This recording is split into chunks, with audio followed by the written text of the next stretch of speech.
is it on message for Joe Biden today to be defending his age first person?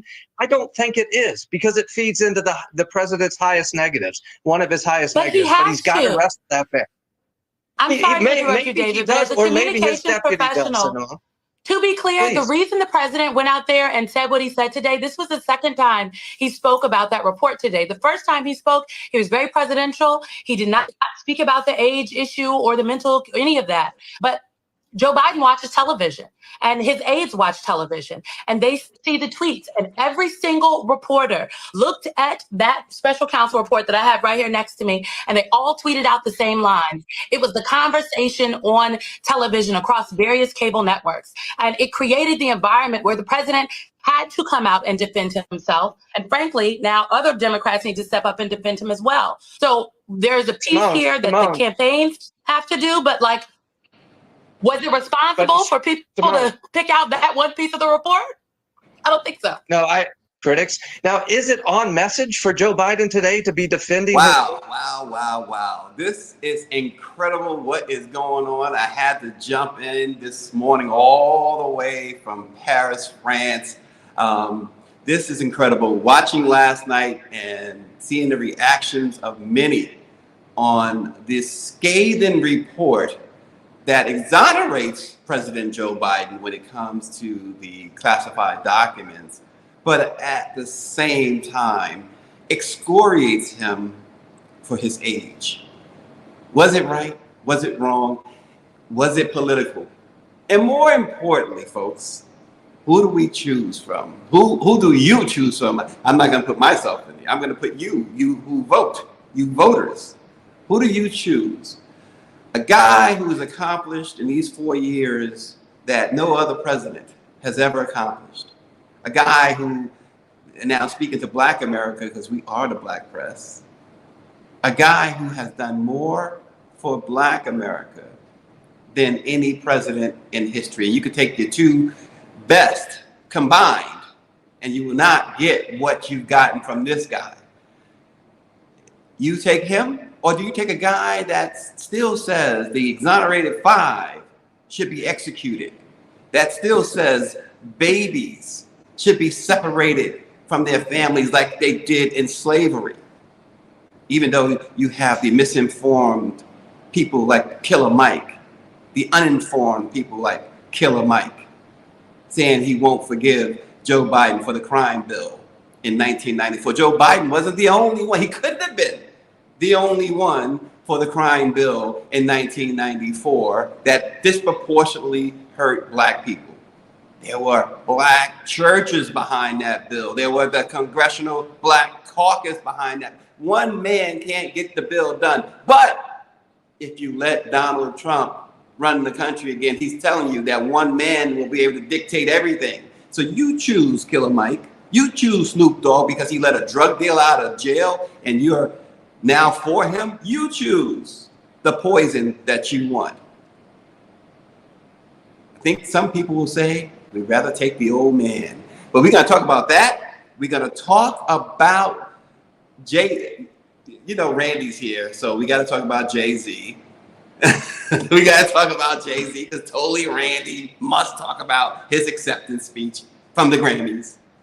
But we also going to talk about Dee Barnes is back in the news, and for good reason, because it connects with the Jay-Z theme. It's nothing against Jay-Z. We're going to talk about that as well. Jam Master Jay, his alleged murderers are on trial, and some bombshell information from that. Some really heartbreaking information comes from that when you consider who's being charged. We will discuss that. And Monique, I tell you, Shannon Sharpe, I need to talk to you, Shannon. Shannon is getting all the big interviews now. The Monique interview was as much of a bombshell, as much of a revelation as it was with Cat Williams that we talked about. We're going to talk about all that this morning. I'm still enjoying my trip here in the United Kingdom. But as I see these women, Greer's Angels, Tony Randy, Misha, Mimi, Green, and soon to join us is, as Power 96 would say, the Red Bone herself, Dawn Montgomery. And so, wait a minute. Greer's Angels. What? So you remember in Charlie's Angels, like they never saw like Charlie. They would have to talk to who's the guy? Because that would be me. That is you. Bosley? Was it Bosley? So I don't know how that works. You know what? We will get back to you on exactly. Greer is our Charlie, no question. Right. So yeah, so that would be the Good Morning Greer. Yes. Who is? Right.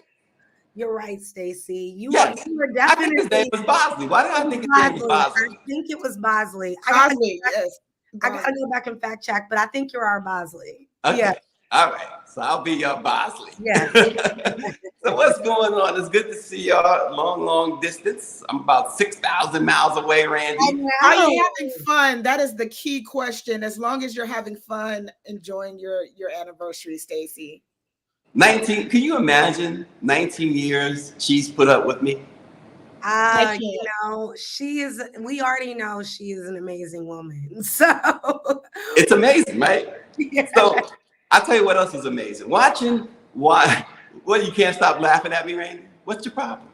You have me choking over here. I got you choking. All right. I'm crying laughing. But here's the thing. So and I got to tell you, it was, you know, we're 6 hours ahead of you guys, right? Yes. And so when the president gave his address, it was like 2 a.m. here, right? And I immediately, I was watching, but I immediately reached out to the White House. And you know what I said to them? I'm going to be very transparent. I spoke to Erica, connected with Erica, didn't speak to us. Erica Lowe and Roe, Roe is what Erica used to be. And I said, listen, come on now. It is time for y'all to understand that this guy needs to sit down with the black press. The president needs to sit down with the black press. The response was, oh, yes, we know, and we are trying to make that happen. That was their response, very transparent. But somebody, and I think it was Mimi, you might have on our thread last night, the Fox News guy, I think his name actually is Ducey, right? His last name. And it was a very, it was apropos that's his last name, but Biden really got him last night, didn't he? Do you remember what Biden said in response to his question? So first of all, I want to say that Biden was on his serious defense by last night in general. But no, remind me exactly which one, because I couldn't see the people asking questions, so it was only me. It was from the guy from Fox News. When I'm in the when I'm at the White House and when I'm in the briefing room, he's always the one that's like really going after Karine Jean-Pierre on Biden, and he loves to talk about Biden's age. And Biden said, "My memory is so bad, I let you speak." Oh, that was great. He was the one, right? Yeah. He was the one that interrupted while Biden was answering. Like the first question he posed was really good. It was within those boundaries, and Biden was answering, and he cut him off, and he said, "Is your memory still good? Like, can you do your job as president?" And it was very snarky. It really was. Yeah. And Biden responded with, My memory is so good, I let you speak. Yeah. I said I'm going to use that response for a lot of people. I certainly am going to have to. That's that he's been in DC a long time. That's not that Delaware. I'm a claim that snapback is totally being his DC influence at this point. Well, but in general, I was really interested from a media perspective that how hard I think the press was going on at him yesterday.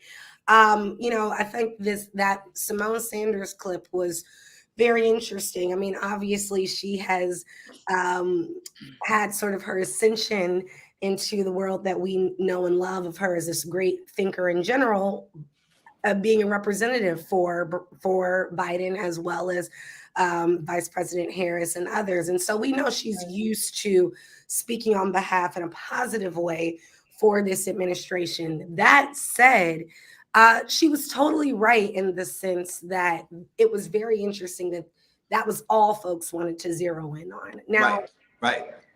Now, of course, we know as we want to get the hot take, we want to get the good quote. But I also think it's important that what got overshadowed in terms of this report was that was innocent, which I think was really important. And so how do I now move forward as somebody who this special counsel has decided I am good to go as a leader of this country? Their questioning of his age and this old man with being well-intended, all of that to me is so shady and has, well, here's the thing. For a couple of things, one thing jumps out at me, but I'm looking at David Youngblood's comment. He says we need more mad Biden. But he was yelling.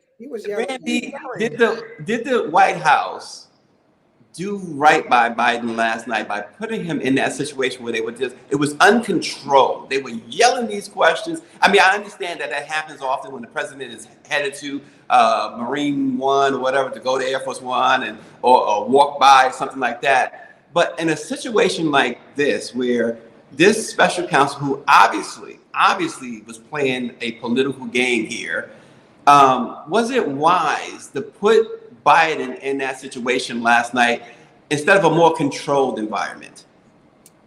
In all honesty, Stacey, I don't know if wise is the word. If it's more so inevitable, you made a good point, Stacey, last night while we were watching it. You were up at 2:00 in the morning watching it. You made a good point.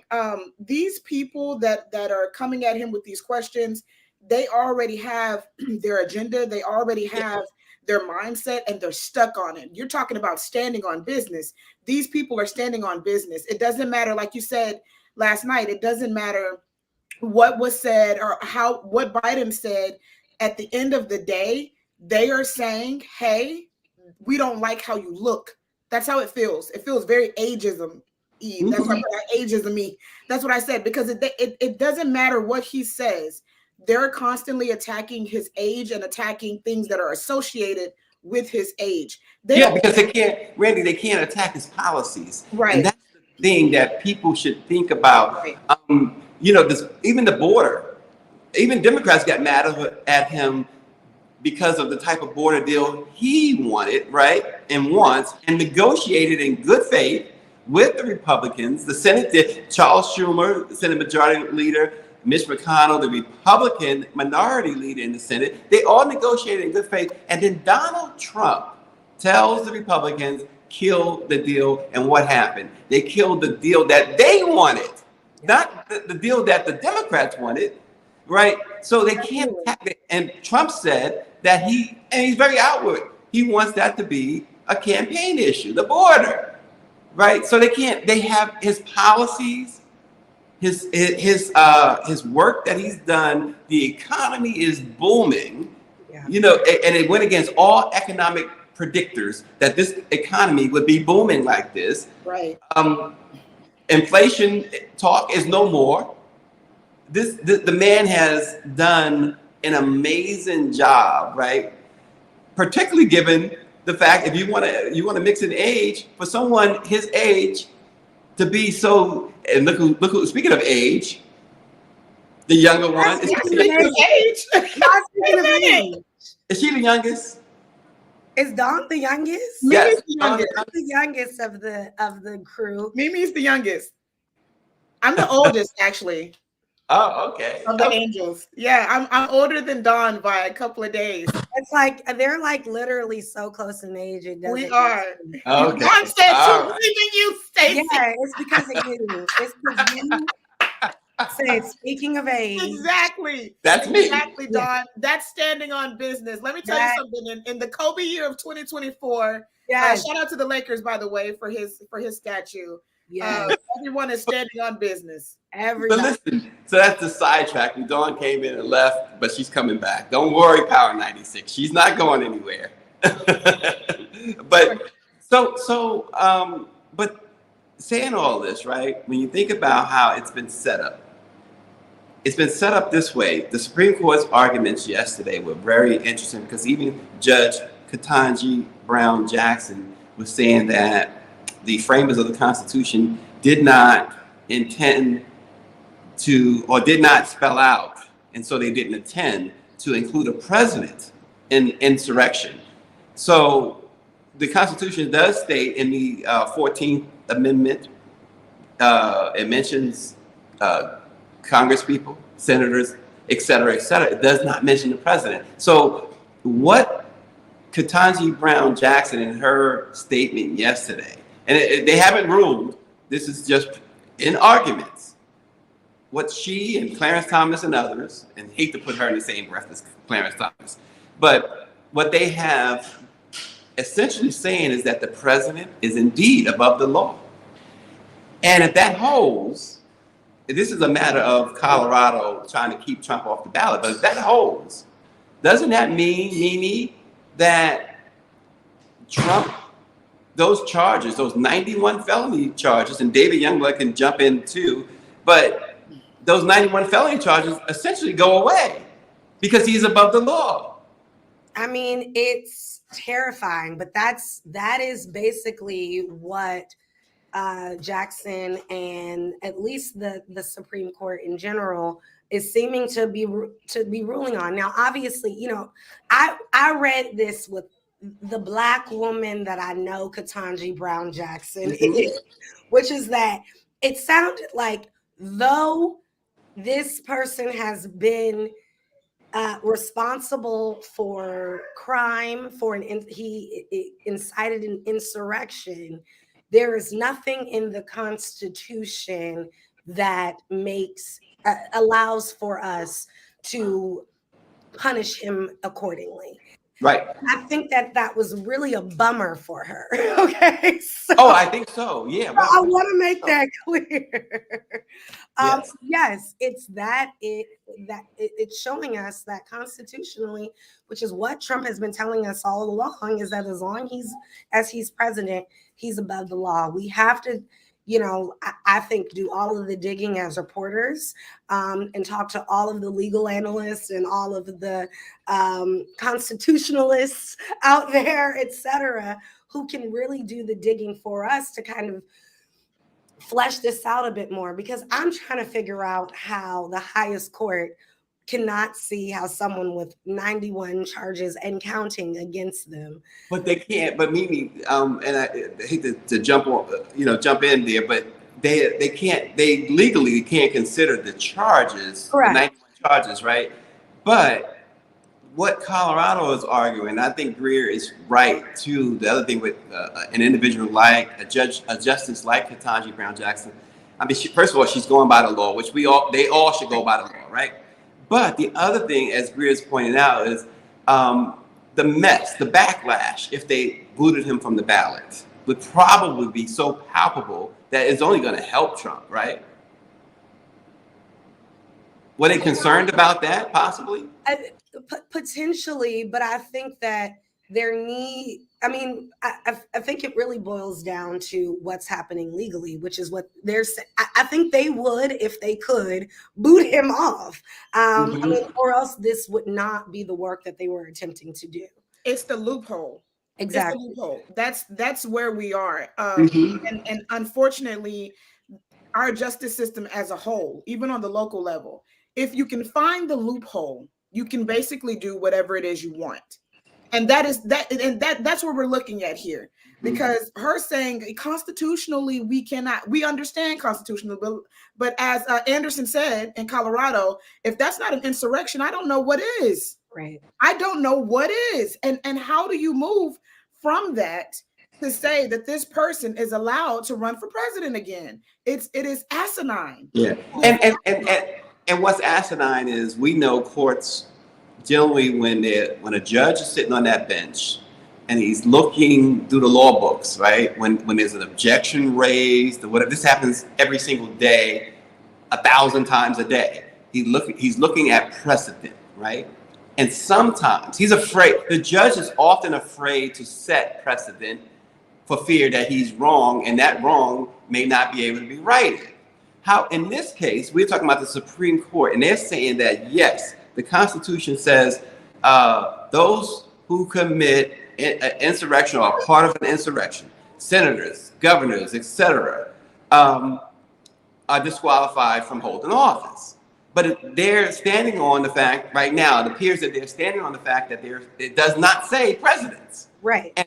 And part of what Judge Brown Jackson was saying was that they were not intended it to be for presidents, but logic says that would cover anyone who engages in an insurrection. And so Supreme Court can and has set precedent. And so maybe it's time, not maybe, it is time to set precedent then. You can, this is why we call many parts of the Constitution amendments, right? Correct. Right. So amend it. No, I'm like, this is what y'all are here for. To your point, Stacey, we look at judges across the U.S. and to make decisions that then set precedent for later on. And so if we don't have this, then anybody could go behind Trump and have this same exact experience and believe that they're above the law. If we don't put this in place now, then it will be a free fall. And to Claire's point, that's what the Supreme Court is supposed to do. And I like that she used the term define. She said the Supreme Court's decision will define what insurrection is. And that's we're living in scary times. We're living in scary times. And so, when you think about all of this, and they always, Trump is a big part of the reason for his legal problems is not being able to accept the fact that he lost, right? And if you think about how this is setting up, he will never have to accept defeat. And that includes the coming November election. Jim Jordan and others in Congress are trying to set up, the MAGA Mike there, Johnson, the speaker, is trying to set up a situation where if he's short on votes, that they can legally overturn it at their discretion. And that's what a lot of the state houses around the country are doing. The Republican-led state houses are setting it up where they have now the power to overturn the will of the people. But haven't they always been doing that, Stacey? Let's just be real. Haven't they always not been happy with losing? Even when, slavery is abolished, there's what comes after it? What comes after it, right? Yeah. When you think about it, when you think about the pattern that you see, when that people who have that mentality, they're never okay with defeat. And they're going to find a way to say, hey, guess what? We're going to have it our way, or you can hit the highway. Yeah. Well, we got, as Power 96 says, the red bone is in the house. Now we're complete. I feel like we're complete. Yes. All of Greer's angels are here. Yes. Right. Yes. And so, Dawn, before we move on to the next topic, Dawn, I want to give you an opportunity to speak on the president, the whole situation with his age, what we saw yesterday or last night, or in my case, early this morning, and the Supreme Court, if you will, and their oral arguments about the Colorado ballot, keeping him off the ballot. Any final thoughts on this topic from you?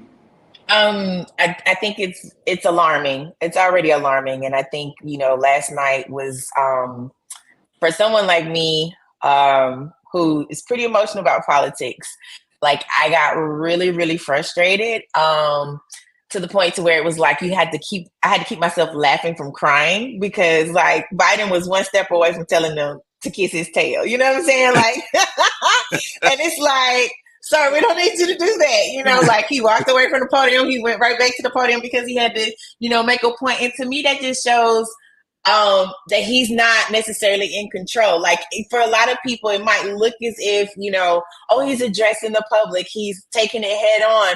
But it was like, even the little joke where he was like, if I'm losing my mind, you know, I must have, or if I'm not remembering things, or I must have lost my memory to let you talk or whatever. For him to say something like that, like, it was okay. It was perfect in the moment, but you didn't hear anybody laugh. Like, read the room. Like, nobody was like, like nobody was saying that. So I just feel like, I laughed. You know, with of course we did, but no one in there in that press pool or in that room, nobody else laughed. And as far as I'm concerned, like, that just kind of just shows just overall the concern that most citizens have. You know, he won the South Carolina primary, which is a great thing. And, you know, I want to give a shout out to the DNC and to Biden and Harris's campaign team for even considering, you know, South Carolina as the first primary for the Democratic primary. So I just feel like it's just one of those things where we're getting ready to see how this is going to be a roller coaster ride, and I'm not ready for it, to be honest with you. I don't even like roller coasters. So if I'm to talk about real quickly and briefly about this Supreme Court, I feel like the Supreme Court is doing exactly what it's going to do. And as far as when I say that, it's more so like, I think they are also in position, no matter what party the president is to uplift and try to protect the president and or former presidents, right?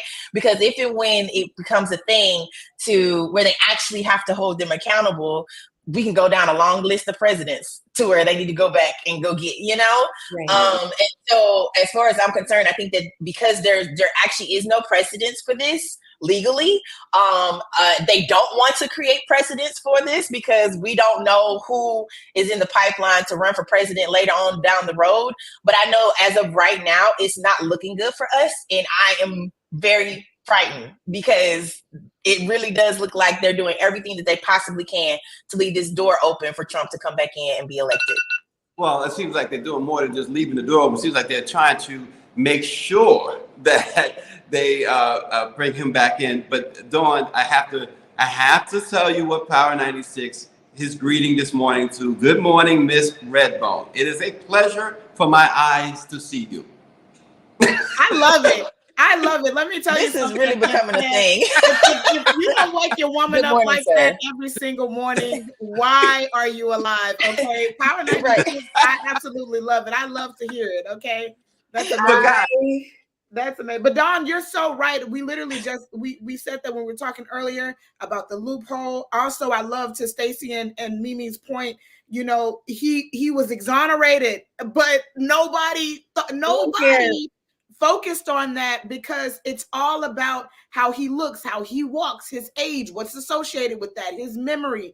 And but I mean, to piggyback off of that, like one of the things, because I'm like a JFK fanatic, President Kennedy fanatic, like he was never in really good health, if we're gonna be fair, and he was young as all get out as a president. So if there's this thing of him being capable of doing the job, he's very capable. I mean, look at some of the examples that he gave, and some of the things like he had to stop dealing with a conflict in order to go deal with something else. Like this is someone who knows exactly the position that he's in, and if he's going to do it, he's going to do it. But here's the thing, Joe, we can't have too many more of these outbursts, sir. Because if we're gonna have that, we need to call Buddy from the governor from California and get him on the line and get him ready, because we can't do this too many more times. You know what I'm saying? Like sometimes you might need to let people just talk and address it later on down the road. Because honestly, if it were me, I would have rather have them, you know, the campaign put out a statement or the office, you know, White House put out a statement, and then see him really, you know, try to address some of this when he came to Georgia for the primary, the upcoming primary. Well, you know, I thought it was interesting because Simone said he had no choice. And I wonder why, you know, from her perspective, as again, someone who was led the charge of his communications and public facing image for so long. And the only thing that I can you know, think about is if his, as one of the reporters said last night, his arch nemesis was indeed in the same situation, he would be out there having an unhinged press conference and answering questions crazy and yelling at folks. And so A little bit. I think it was David Youngblood who said we need more mad Biden. I don't know if it's necessarily mad Biden, but it is a Biden who's ready to clap back at moments. I said it was inevitable, Mimi, and I don't know if that's probably why she said that, like he had no choice. But to me, I feel kind of the same way. It's inevitable. They're going to do it anyway. Let's get it over with now. Maybe she was thinking that. Maybe she was thinking, let's get it over with now, so we can address that now before he's in there for primary. So, and it's a narrative thing too. Like, think about how they're trying to find a lot of things, like the littlest thing. If his hair moves, they're gonna go in on that because his hair is not sitting straight. Right. If he says something, like, they're going to find that. So I think it's more so along the lines of this narrative that he's too old and he's incapable when he's actively doing it right now. And I can understand addressing it, but again, to me, because he was too passionate to talk about it yesterday. Like, you get what I'm saying? Like, he had to be calm in order to address the nation. And as far as I'm concerned, yes, on one hand, that works for some people who need to see him like that. And to see that transparent or this authentic Biden, because I was waiting on him to drop a Samuel Jackson MF, you know what I'm saying? Like, just drop it real quick. But to be honest, I just feel like it's just one of those things where it's like, okay, they could have waited. Honestly, they could have waited, even if it was just a week or two. Let me ask this. Let me say this. We said we was gonna move to the next topic, but let me say this, because last night we were talking about this after Biden's discussion with the media, or how we want to frame it, right? But we focus so much on, and people have been focusing so much on Biden, his age, how he moves, etc., right? What about Donald Trump, who's only a couple years younger? But here's the thing. Have you ever heard Donald Trump say anything intelligent? Have you ever heard him use words that you can construe as a sophisticated word? No, but to Don's always angry. No, but to Don's point, Donald Trump set himself up as that character in the beginning. He set himself up there. Biden did not set himself up there. And so what the people that are supporters of Biden, they're looking for him to be the bigger person in the room. They're looking for him to be the adult in the room. Okay. And so I get what Dawn is saying. For him, when Dawn said he's yelling at them, listen, he was yelling at them people. He was like, wait a minute, y'all not going to be coming for me. And to be fair, I get that. Because honestly, if they did need somebody to address it, as much as people would want the president to step forward, that's what your press secretary is for. Right. Or that's what somebody else in your campaign is for. Like, literally bringing up how this man, one of the biggest things they could have honestly said was how many appearances he made while he was in South Carolina during the primary. They doubled his appearances. If he's too old or if he's not remembering things, there's no way they will push him to do something like that. Right. And that goes back to what we always say about the Democrats, the messaging. What you just laid out is what the Democrats should be laying out, what he did in South Carolina. I want to get to a topic near and dear to Randy's heart, the Jay-Z and accepting the Dr. Dre. I thought I missed that. And so go ahead. I want you to talk about the speech, but we got something underneath the surface, not necessarily underneath the surface, that really something that is more outstanding than getting that award. Yeah. In fact, him getting that award would be better if it was not named the Dr. Dre Icon Award. But go ahead, Randy. I'm gonna let you start. I totally agree. And Stacey is so wrong for that. Everyone know I am a Jay-Z stan. He is my final interview before I retire from media life. I would love to interview Jay-Z. So if this gets to him automatically, don't worry about Stacey. Jay-Z, please come and interview with me. No, and I like that we're taking it a little bit lighter. It is a Friday. I hope everyone out there is having a good Friday. They've had a week. We've had a week, you guys.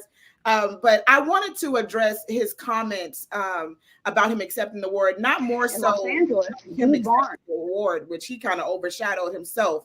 And I love that he did that for his wife, because I specifically when he said, by your own metrics that don't make sense, y'all, like, her not winning album of the year ever, and the response. But let me stop right there for a second. Diana Ross, #1 album of the year. Gladys Knight, #1 album. Hold on. Don't put Diana Ross, and she's a legend. No. I know where you're going. But what I'm trying to say is that many others have not won that award. And I'm not saying Beyonce does not deserve it. But it's also not comparable. Diana Ross, in terms of, I mean, we're talking about Beyonce, who has a huge and large canon of music. And I'm not saying Diana Ross, she's a legend and I love her and I really want to make this very clear. But I'm talking about people who've had barrier-breaking, history-making, you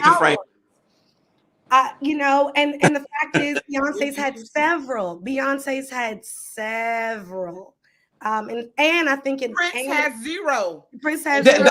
So there you go. There you go. So why complain about that? If Prince has never won album, Michael Jackson's only won one album of the year. Yes. King of Pop. Prince has never won. Taylor Swift has more than Whitney Houston. So to me, it's the wrong argument. No. But he's speaking for his wife. Right. No, I get it. By their metrics. You have to understand, by their metrics, right? And when he said, some of y'all will get robbed. Some of you feel like you're getting robbed, and some of you will get robbed. And then, of course, I love the humor of, some of y'all don't deserve to be in the category. But, yeah, that's ridiculous. But when you think about it, when you say things like Prince has zero, Michael Jackson has one, the king of pop, people that have transformed the world, forget the nation. Beyonce had people color coordinating, mute challenge all over the world, not just here. Right. But here's the problem I have. Here's the major problem I have. The major problem I have, right? She has 33 awards, 32 Grammys. He got 20. They got 50-something awards between them, right? 55. Wait. Let me finish. I'm going to get to my point. Here's my point. Jay-Z, I appreciate, and my wife was saying the same thing, the fact that he stood up there for his wife. That you got to commend him for that, right? Here's my problem with it all. Stop looking for white acceptance, Jay-Z. That's my problem with it. Okay. Why does that matter? You got $12 billion or so between y'all. You are the biggest stars in the world by far. Forget Taylor Swiftly without talent. Forget all of that. You guys are the king and queen there's no question about that. You got more money than Blue, what's her name? Blue's great grandkids will ever spend, right? Forget this acceptance thing. Can I say something? You're not looking for it for Black people. No, but that's exactly what it was, Stacey. It was. Thank you. It was for Black people. It absolutely was. He used his life as an example for a larger platform. That was read the Washington Informer this week. That's what my editorial was about. That historically, that is what Black artists have done. He's not looking for white acceptance. What he's doing in a space that a white organization was giving him an award. I do want to shout out Harvey Mason Jr., who was the CEO, a Black man of Grammys, by the way. But he was getting this award from this, historically Anglo organization, from the Recording Academy, and saying, thanks for the honor. Yes. And while I'm up here, like us Black artists do and have had to do historically, is use my platform to say there is a problem with this system.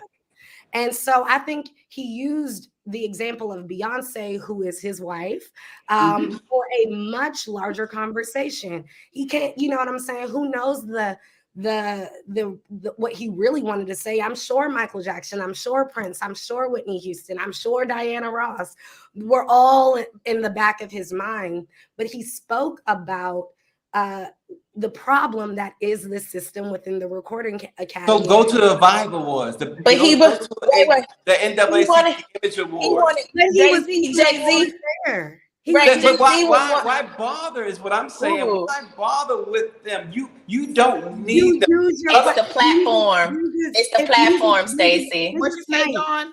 16.5 million people watched. There you go. There you go. It's the platform.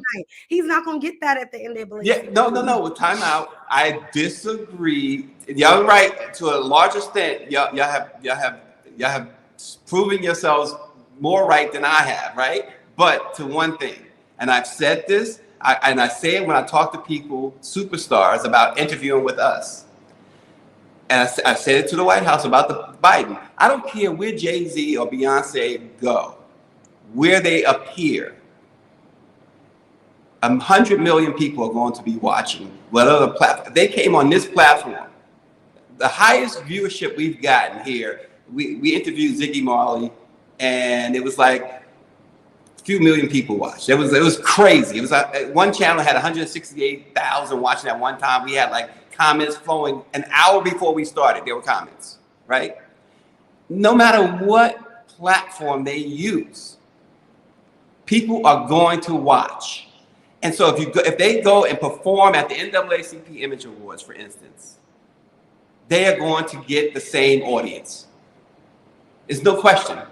And if people can't find it, they may have to stream it somehow. They'll pay for it. They want to see Jay-Z and Beyonce. Yeah, they want to see Denzel Washington. And that's fair. But let's keep it a buck here, right?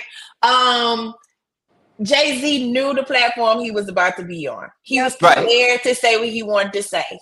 And to be honest with you, because Blue was standing right there with him, he didn't really go to where he wanted to go because you saw him hesitate a couple of times, right? So there's that. I do appreciate that he did that, but the other thing that, that's underlying here that really just bothers me about the awards in general is when we make the argument for our people to come back home, in NAACP Image Awards, the Griot Awards, like those things or whatever, we got to be ready to have them. You know what I'm saying? Like, what are we willing to do besides hand them something just because we know it's going to get views, right? We know that if they show up, it's going to be talked about on every social media platform and all of the things. But the thing about it is when we go home, receiving those type of awards should be a different feeling. It should be a different vibe. So in the event that we are making that argument and we are pushing for them to come back to us, let's do it big. Like, let's be prepared for something like that. Let's hire the person who put together the Oscars, the black guy. I think it was Jesse Collins and his team. Like, let's hire all of them to do all of these awards so that we can be on that level. Because again, we can't be expecting them to show up and we're not delivering. We're not making the thing worth their while. Go ahead. No, I wanted to hear your perspective, Dawn. I was waiting on you. Totally agree with that. Also, it is not, and if you know anything about Jay-Z and Beyonce and what they have put out there, it is not in their plans to be the focal point of anything. Correct. He doesn't want to go and create Live Nation Urban Awards so that he can be the focal point so people can come and see him and Beyonce. That's not what he wants.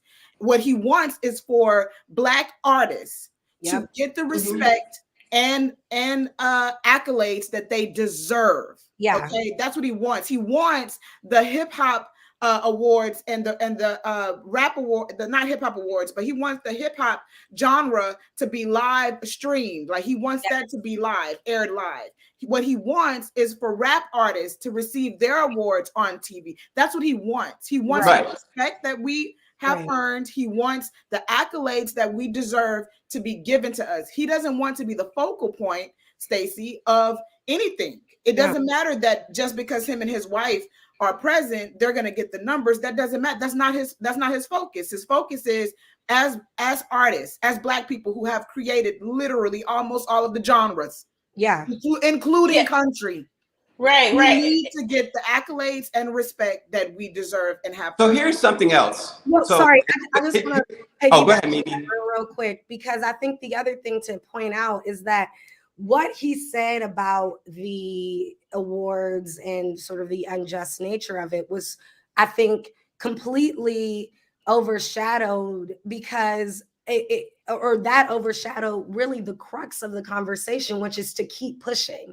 I thought that it was a really great example of activism, of artivism. He showed us that he is an artivist. The whole last minute of his speech was saying, no matter the hard times, no matter what you're going through, you will be the chair. You'll eventually be the chairman. You'll eventually be, president. You'll get that award. You'll be the greatest of all time. And so keep showing up. Put out music. Here's something to also consider from that night. It has really not a whole lot to do with Jay-Z, but Jay-Z stood and accepted this award with his daughter beside him, and he's saluting his wife. Right. But this award is named after a famous, notorious woman abuser, Dr. Dre, who has never been held accountable, despite Me Too, despite all of this against Dr. Dre of the hardcore rap group NWA. Barnes seeks damages over $10 million and claims that last January at an LA club, Dre assaulted her, grabbing her hair, slamming her face and body into a wall, and kicking her in the ribs. Barnes' attorneys say that Dre was apparently upset that one of Barnes' producers inserted her interview with ex-NWA member Ice Cube into a Pump It Up show last winter featuring NWA. The group and Ice Cube have become mortal enemies since he left NWA 2 years ago. NWA's independent publicist, Norman Winter, says, quote, "I know Dr. Dre as a gentle soul, the loving father of a baby boy. I can't imagine him treating any lady in anything but a gentlemanly fashion." No comment from NWA's record label, but here's what NWA themselves had to say about the incident back in March. That's what she get. I hope she gets it again. She got beat down. The host of that show did something that she know what she did and got beat down, and I hope it happened again. See you around, buddy boy. What was that, Ren? Oh, mercy. What did she do that was? What did she do? What did she do that created the situation that made it that bad? Try to make us look stupid. Try to play us. Is that national TV? Try to play us. On national TV. Right, national TV. See, Easy is like you saying the quiet part out loud. Don't do it. We on that. But here's the thing, and here's the thing. So Dre was he pleaded no contest back in 1991 to brutally assaulting Dee Barnes. He did 200. He was sentenced to 200 hours of community service and a couple of years of probation. He never apologized to her. And here's the other part of that. Other part of that is that he was upset because she interviewed Ice Cube, and it was something that Ice Cube said that Dre didn't like. So Dr. Dre, man to man, why didn't you go and beat Ice Cube down? Why you beat this defenseless? And Dee is not whether she's big or not, but it's not the point. But I'm gonna say she was a little woman too, and he just like a rag doll. We know her. Right. We know her. And the biggest thing about it is like the Academy itself, because even when Dr. Dre won it for the first time, right, and it was named after him and all of the things, we all said something then. And so the fact that they continued to allow this award to still be named after him, instead of just allowing it to be, it could be a general rap award or a general hip hop award that is publicized on the Grammys, right? To honor an icon, right? Which would be totally fine. But she has every right to continue to bring this up, because this is what was done to her. It was never rectified. And even if he did give an apology today because he sees all of this backlash or what have you, no, still don't work. So it's one of those things where it's like, it's very important to listen to Black women.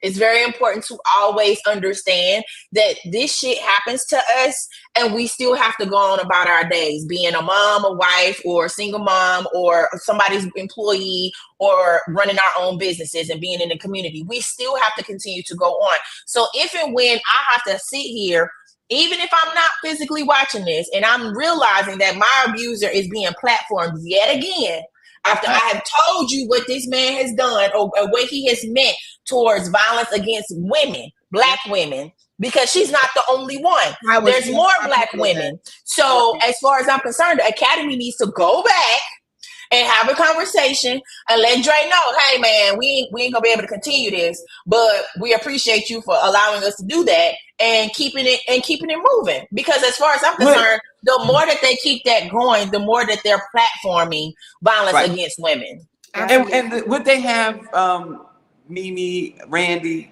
Let me throw this out there, and I don't want to seem like I'm throwing my boy under the bus, but it is what it is. Would it have made sense to name the award after Russell Simmons?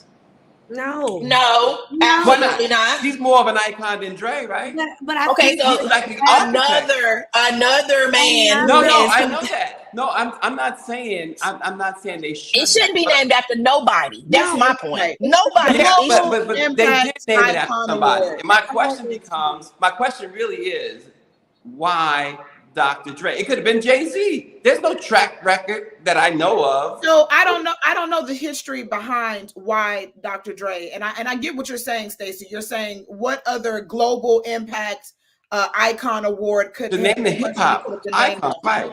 I have no idea. It could have been named after a woman. The whole point is right. That too. Salt and pepper. Right. It could have been named after a woman. The whole point is the Grammys got it wrong. They have an opportunity to fix it. You know, especially now. And Dee Barnes had been, because we discussed Dee Barnes. Remember, like last year, we talked about her as well. She has been coming out and being very vocal. And I love the fact that she did not negate, even though I feel like Jay-Z's acceptance speech, his acceptance speech overshadowed a little bit of what she was saying. I'm glad that you, Stacey, specifically are putting it as a point of conversation, because it is very important. It is very necessary. And I feel like the Grammys, but we're talking about the Grammys, guys. We're talking about the Recording Academy, where Black people are fighting for their artistry. Yeah. They have an opportunity to change the name of the Global Impact Icon Award? They do. Will they do it? I don't know. But I say for Dee Barnes to continue to use that megaphone. And why are we behind? Why, Randy, why aren't more people, powerful people in the industry, Black people, why are they getting behind Dee Barnes? We got behind when other other women started yelling. Black women. I mean, it's a very simple answer. People don't appreciate, celebrate, listen to, per Dawn's words, Black women. It's simple. And for them, it is almost a liability to support Black women. There you go. It's almost a liability. Come on. So, they were saying for her to read the room. They were saying, Dee Barnes, read the room. We're trying to, Jay-Z's making it a speech, which is why I love that she talked about his speech, because he's talking about supporting Black women. Yeah, Dee Barnes said she had no problem with Jay-Z whatsoever. And yet still they were telling her to read the room. Yeah. Like Mimi said, Black women's tears, Black women's fears, Black women's cares are falling upon deaf ears when it comes to society.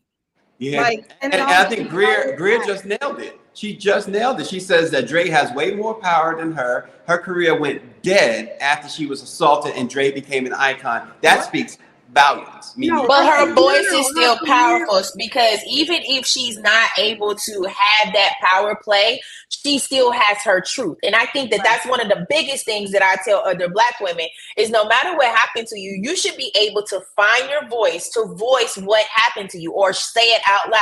If you can't say it out loud, find other ways to advocate for yourself and or other people. And I think that that's the most frustrating thing, is that most people don't really understand how powerful their voice is. Look at how quickly she put that out there, and we began talking about it again. There's power in that. So if we got to keep talking about this over using it. But unfortunately, Dawn, we are the only ones, it seems. Maybe others are I have not heard nobody else talk about it. No, producer Greer just brought up some articles that that was an op-ed That was an op-ed that Dee Barnes herself wrote in Rolling and that's Stone. facts, and that's facts, and that's okay. I think another thing that we have to just be honest with ourselves is that within the Black community, when we start talking about violence against Black women, we're talking about our uncles, our daddies, our cousins, our aunties, our mamas, our people that are in our family. So this really triggers a lot of people, and you got to realize it ain't a whole lot of Black people in therapy. It ain't a whole lot of Black people that's willing to talk about their truth. It ain't a whole lot of Black people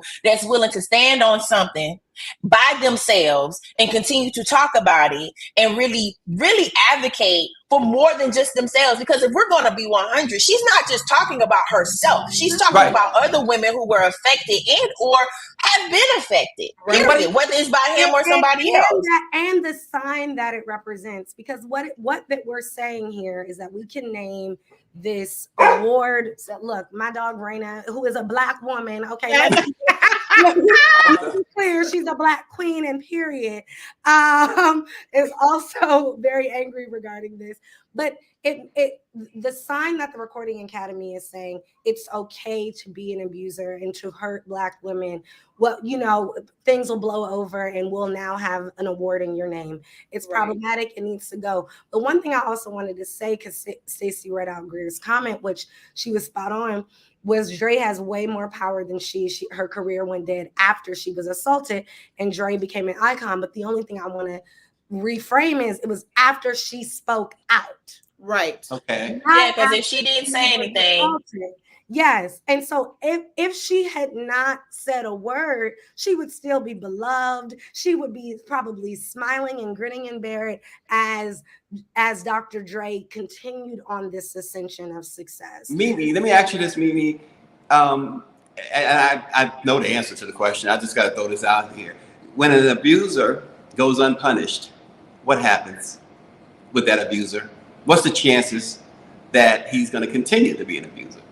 We will continue. I mean, just like when a president goes unpunished, the main thing, Mimi. I know that's right. Like, you know what I'm saying? We're talking about systems, first of all. Systems that have set up to reward privilege, to support privilege, no matter if a person is wrong, and to really be anti-Blackness, and particularly Black women. We know that there is a reason. This was a campaign against Dee Barnes at one point. I mean, what NWA was saying, she deserved it. I almost wanted to up when I heard that. This was a campaign against this Black woman, and as they say, it be your own people. Until we're all outraged and standing up against not only or supporting Dee Barnes in general, but also standing out against this title for this award. Sometimes, a lot of times, we can be our own worst enemy. Dawn said something earlier about her speaking out, speaking her truth, but anybody really pay attention to Monique's interview with Yes. Yes. And the thing, and she said in that interview, which was really interesting, I thought, because she said that people will say, "Oh, just be quiet," or "Oh, that's in the past," and they will never say she's lying. That's what Monique said. But let's point out something else that's major that she also pointed out as well. Yeah. You got to remember, it's the messenger. So she can sit up here and she can tell her truth all she wants to. Right. But if our community or the general public doesn't deem her as somebody that is worthy for that type of attention or for that type of advocacy, like if either one of these women between Dee Barnes and Monique were light skinned. Yep. I was just with long hair. Yep. With any type of any other notoriety towards that, then it would have been prioritized. I understand that, and I'm a light-skinned woman, so I can sit up here and I can voice that. And one of the things that bothers me so much about the fact that Monique has been telling us this shit for years. Speak on it. She has put out receipts for years. Why is it that when she says it again to her friend? Because literally that's what's happening with Shannon Sharpe. He ain't the best journalist out there. You know what I'm saying? But he's getting his friends to come to the couch and talk to him in a way where it's like, well, damn, okay, there's another aspect to that we didn't really know. Or, oh no, she really did say that. Like, she really did mean that. And what that does is again, we're in the times of 2024 where it's like, put the truth out there. Yeah. Right. Put the truth out there and let the people figure it out. Cat Williams did it. She just did it. And between the two of them, they both have all gotten the views. They have proven that in long form journalism or long form video or content like that, people are going to watch if you are having something worth watching. It's not to where she's using certain things to try to get people to watch her or do whatever. Because I'm going to also point out this one more thing and then I'm done with it. I love the fact that Monique, at her grown age, spoke out and said that it took a trans woman to have her back and really call out Lee Daniels, which T.S. Madison, shouts out to you, baby. I love you to death, to the ends, I swear. But my biggest thing is even T.S. Madison had to tell people, listen, y'all are missing the point because a lot of people got mad because Monique said transgender. But again, you have to actually acknowledge the fact that she acknowledged her, period. Yes. She acknowledged her in that conversation. And she said, it took somebody like that to step up for me to realize that the people that I have around me are not really my friends. They're not really calling out their people. And as Black women, we all know we deal with those type of situations. And the thing about it is we need to prop up our people who have our back, who actually listen to us and advocate for us. And then we need to call out these other people who don't. Because that's one thing I'm going to do. What you going to do to me? You going to pull up on me? Okay, please. Please. Right. Because I'm going to tell you how I feel. I'm going to tell you how you wronged me. And I'm going to have receipts every time. And we also have a problem, and Monique spelled this out, whether you believe her or agree with her or disagree with her. We have this problem that Monique hit a home run on, calling out our so-called heroes, calling out the Tyler Perrys, the Oprah Winfreys. Listen, they're not infallible. They're not perfect, right? And they're far from it. Yeah. They're not mistake-free. Right. And then they're not vengeance-free. Right. Vindictive. They're not vindictive. And in Monique's case, they've proven time and time again to have been vindictive. That what she described with Kevin Hart was horrible. It was right on brand. If you know anything about Kevin Hart, and know anything about Tori Hart, his ex-wife, and you watched that unfold, I literally was almost in the center of that as that was unfolding, interviewing both, Kevin Hart and Tori Hart, then you know that it was right on brand. Yep. And again, it's so funny how the angels assemble. See, Stacey, you get to see this now because I wanted Dawn. I said Dawn is in the center of my head. When you said that she got the views, not only did she get the views, she got the responses too. See, when hit dogs start to holler, when Cat Williams had those dogs hollering, they were screaming. They were, because he was hitting them very hard. And the same thing with Monique. DL Hughley came out and said, if none of this is true, then why speak on it? Yeah. But why be so angry too? I mean, he was so angry. Yes. Yes. Well, I think again, this Monique conversation has really resonated with me in so many ways. I'm sorry, Mimi. I'm not laughing at you. I'm laughing at Greer's comment about Shannon. I wasn't going to call that out. I was not going to. No, I'm not. I'm just screaming about it, but. No, but yes, I did see that. What I'll acknowledge a piece of that in a second. But one thing that I think is really important to also say about Monique's conversation is that she took a moment again to put her artivism hat on. I love that I get to talk about artivists all week. Of course, this is I love it. 2024 for ASALH, the Association for the Study of African American Life and History, or Black artists, African Americans in the arts this year. And my dogs, I'm so sorry, y'all. My dogs are like, even the dogs support the arts. I love that. Yeah, she's a queen. She said, "Say that, Mama." That's what that dog say. That. Yes. But I think what Monique took an opportunity to do was also be an activist for Black women after her and to speak for the Black women who haven't had that platform. And so one person she shouted out, who I'm going to tag her and make sure she sees this later, is Sylvia Traymore Morrison, who is such a groundbreaking Black woman comedian. She was the first Black woman writer, on Saturday Night Live. And yet Monique noted that she's only listed as an associate on the show in the credits because they could not give her just due. Sylvia Traymore Morrison is alive and well. She has kids my age and maybe even younger, and I know a little bit older, grandkids, and is killing it. She's walking Black history, but never got her just due. And so I think that for Monique, again, when you have these platforms, when you know that millions of people are going to be tuning in, you have no option but to be the artivist that you are. Monique has been one for years. Jay-Z, again, has been one for years. That's been their platform. And so while folks are like, why Monique always got to do this? She cannot help it. She must be, because she is using her voice to make a difference. And look at that juxtaposition, Mimi, between how Jay-Z is accepted and how Black women like Monique is accepted, and of course Don pointed out the colorism that has always haunted the Black community, right? But look at the juxtaposition between those two.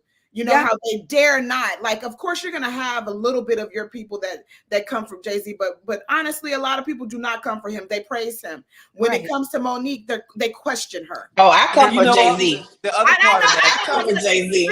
This whole side, especially in the NFL. I come for Jay-Z. There you go. But the other part, I do too. The other part of what Monique said, and Randy, what you're saying too about the light skin, she also mentioned the fact that she used the word fat, right? Heavy set. Correct. Well, that's what I want to tell you something. We were at this restaurant bar the other day, Coyote Ugly. You remember the movie Coyote Ugly? Yes. We were there, and it was based on that Coyote Ugly. Listen, based on that, right? You know, usually have certain types of women who will get up on the bar and dance or whatever. Right. There was this, we haven't seen like big women here in Europe at all, but this plus size woman was on the bar doing her thing with confidence. She was dancing. She had a hat on and everything. I love it. My wife actually loved it because she was like, she's like everybody else, right? Yeah. She was confident. And so in other words, just because a woman is plus size, she has no reason not to be confident and fearless as well. And what Monique was saying is that that is used against women as well, especially Black heavyset women. Well, and particularly when you are using it to be, to use your voice to be an activist or a rebel to the larger community as they see. That's the problem, because I think that if she were out here and just talking about being big and beautiful and everybody loved it and then that would just be the focus. But because she is questioning the system, there's a problem, because I look at, and I think we talked about this on the show when it happened, but the comparison between when Taraji said something about equal pay and when Monique said it. And a friend of mine who's in Hollywood said at the time, well, it's because Taraji cried. And I'm like, it's more than the tears. You know what I'm saying? It's more than the tears. People are uncomfortable when they feel like a Black woman is holding them accountable in a way that makes them show up, that makes them have to reply. And how they see Black women. Let's start from how they see Black women. Number one, we're always angry Black women. Let's start there. I mean, I am. There's a lot to be mad about. Right. And it's always, it doesn't matter how you look, size, skin color. Number one, you're an angry Black woman. You're too aggressive. That's number one. Number two, if you are a plus size woman, then you're a big angry Black woman, and why do we have to resort to tears for us to get our point across? You know, it's because she cried. It shouldn't matter that she cried or not. The whole point was the equal pay is not there. That's the point. Correct. And I think it was the platform for Taraji too. Taraji is actively in the middle of like she's doing a press tour for one of the most iconic movies ever and books ever. Right. And so there's this whole discourse around all of that, because even when she spoke up, like let's keep this 100. Even when she spoke up, people was like, she need to be quiet because they need to get done with this before she speaks up. No, she has a platform. So if she has a platform and she's emotional while she does this, people handle these things completely different. I'm a little bit the same way like Taraji. If I get too mad and I'm talking about it, I am going to start crying. I absolutely talk to God about this, because I be like, Lord, you are trying to make me look like a weak thug here. Yes. But at the end of the day, that's how she's expressing her emotions. And I think that's another thing. Black people are not a monolith. No. We can do all things and be all things and still all support each other and be heard. And I think that's the biggest point. Like, yes, we can study how Taraji did what she did, but we can study how Monique did what she did. And guess what? Both actually matter. Right. And the climb. And I love that about Monique, because this is not Monique's first time coming out and saying these things. You know, Monique is basically talking about a whole history line, like it's during Black History Month and she's giving you some Black history. She's talking about the history of what she's experienced, and to see her fall when it first happened, when we remember it first happening, to see her fall and to climb back up, that climb was not easy. No, she talked about that too. She talked about that as well. Greer's got us cracking up, y'all. I mean, she does, because it's unbelievable. My tears are not my tears. I'm passionate about the same thing. If I'm crying, if you see a teardrop from my eye, I am fighting back the fire within me. Incinerate everybody. Okay? And I'll speak for Taraji as a DC girl and a Virgo. Those tears really were to stop her from swinging and taking She's swinging. She's swinging. Make me forget about it. Greer's swinging. You know, Greer's swinging, no question. And she's also a DC girl, not a Virgo, but she is a DC girl. And so she knows all of the moments for sure. But I think in Taraji's case, also, let's look at the fact that she was using her platform at a time in which she was very grateful for the opportunity. Absolutely. And so I think it was those two sides there. I mean, this is an iconic movie. It's from an iconic script, from an iconic film. I mean, from an iconic novel, groundbreaking novel.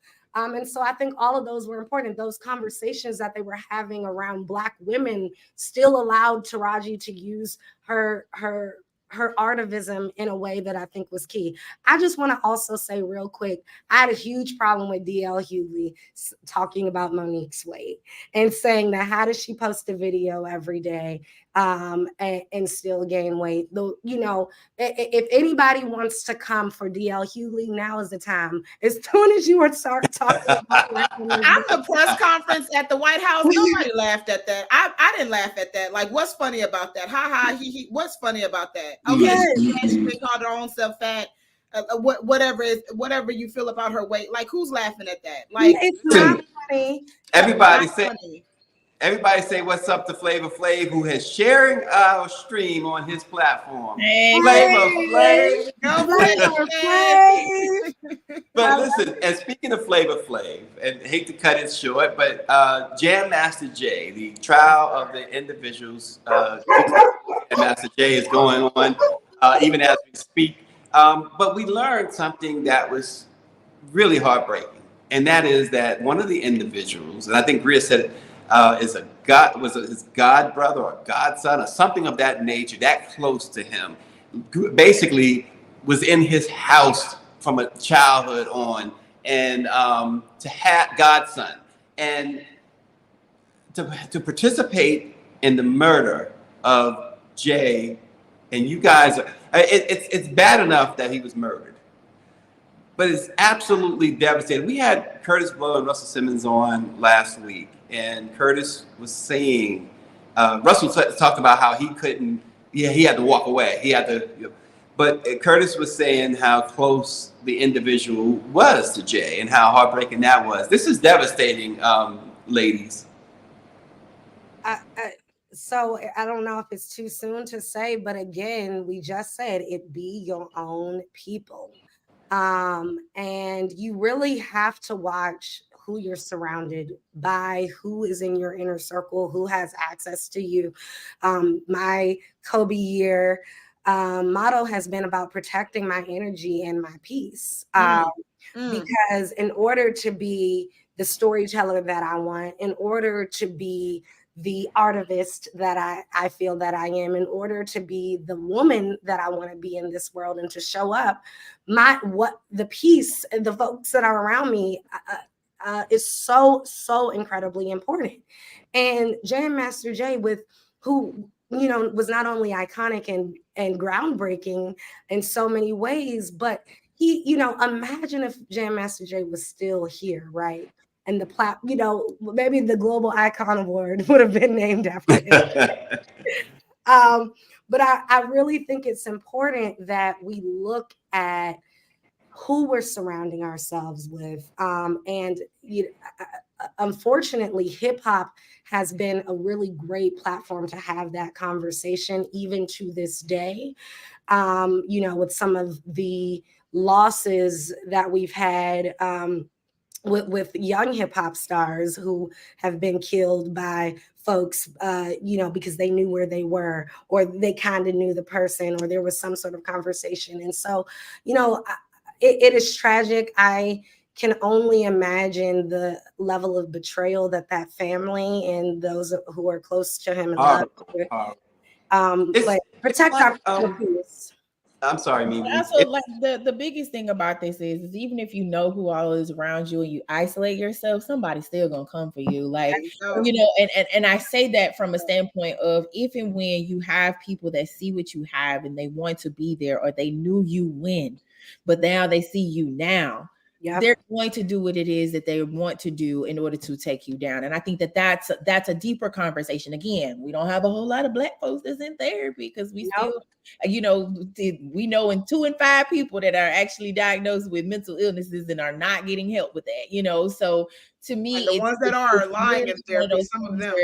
You end up even going back to talking about how we parent our children. How are you talking to your friends? Do you understand that it's okay for your friend to have something and you not have it? Like, like it would go further than just all of that. And I just think it's one of those things where that's a deeper conversation for more of our Black men to really have, like really talk about the dynamics or the relationships that you have, or the lack of friendships that you don't have. Like, because that's a thing, because I've seen consistently on Twitter where there are Black men who are like, I can't be honest, or I can't do this or whatever. And I'd be like, well, why not? Because clearly you're doing it here on this platform. So if you're doing it here, you got to be able to find 2 or 3 people that you can trust with that stuff. And so as far as I'm concerned, I feel like it's twofold. You're right, Mimi. It'll be a sense of like watching the people that are around you, but you could be hyper vigilant and still be taken advantage of, and still be in a situation where someone is really targeting you and you don't even know it. Well, listen, it's a situation too where the authorities knew about all of this for years. It's the same thing with the Tupac Shakur murder.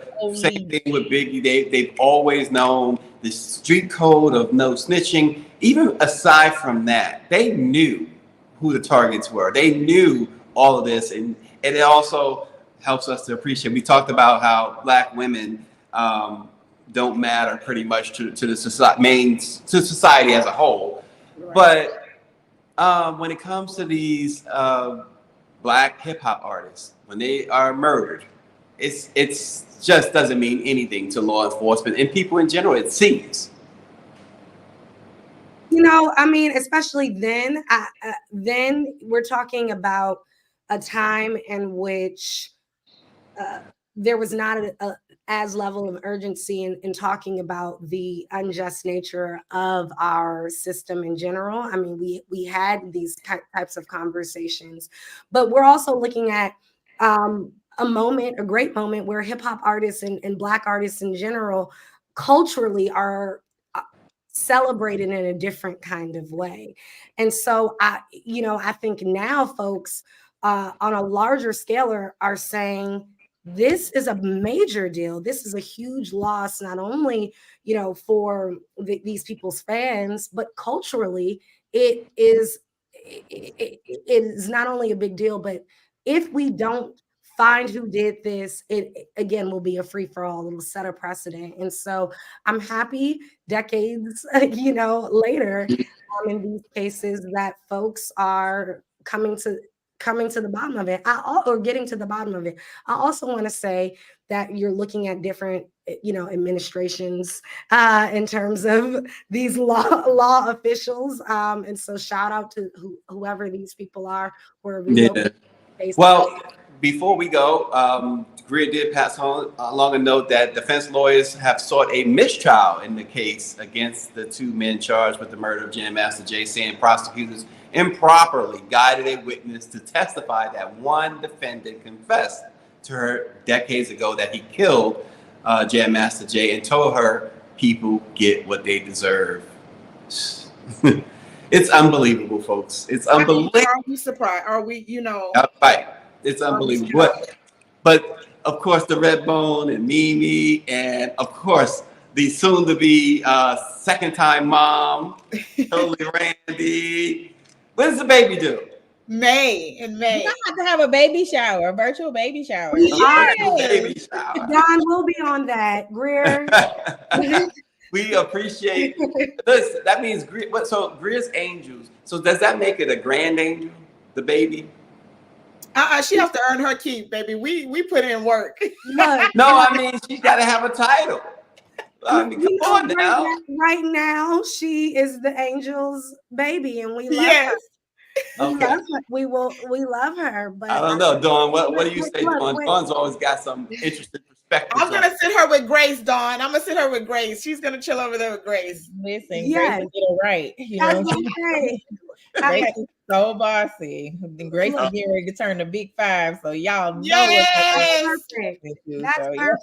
I love it. Perfect. Beautiful. Now all we have to do is wait on Mimi's. I'm waiting too. So somebody find one of these people in the comments. Look, if Flav is still there, give me my own version of Flavor of Love, okay? Look, and shout out to Flav. Shout out to Flav because during that interview with you, Stacey, Flav did such a great job the way he talked about Black women and the way he uplifted them and did not take responsibility for their careers. He did not. He did not, and I love that he did that. If you guys have not watched that interview, please head over to YouTube to watch that interview, or you can go to blackpressusa.com. Look at the plug. And listen to her, social media maven. the social media correspondent, okay?